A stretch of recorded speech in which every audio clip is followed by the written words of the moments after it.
Hello and welcome back to the Irresistible Lister and part 4 of Fast Track to Favouritism. Today is all about establishing your credibility on valuations, because credibility means winning the instructions you want, but it doesn't hinge on you already being the number one agent. I only ever went to work in cold start or failing offices, so we never had a track record to fall back on. We were either completely unknown or we were known for failure. But as well as being an agent, I've also been a seller enough times to have had agents come and value my home, and some of those were definitely more credible than others, and it was never connected with whether or not they were the top agent.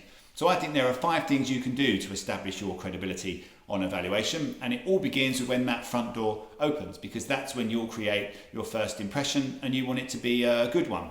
So dressing appropriately for the homes and clients you're looking to attract is majorly important. And if you want the most expensive homes in your neighbourhood, then clearly a cheap suit is not the way to go. But if you're working somewhere like a creative district, you probably want to lose the suit altogether. And in the countryside, if you're selling farms, maybe wellies and a wax jacket.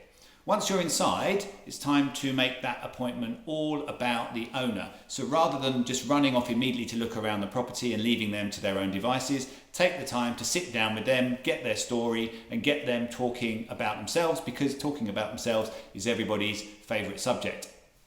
Next, tell them what's going to happen. So once you've spoken to them about their story and what they need, let's go and look around your property together. Please tell me everything there is to know about it. After that, we'll come back, sit down, I'll run through with you everything that we do, and then we'll look at some comparable properties and set out your best strategy. That gives the owner clear expectations and a timeline of how things are going to happen, and will stop them drifting into how much do you charge before you've even looked around their property.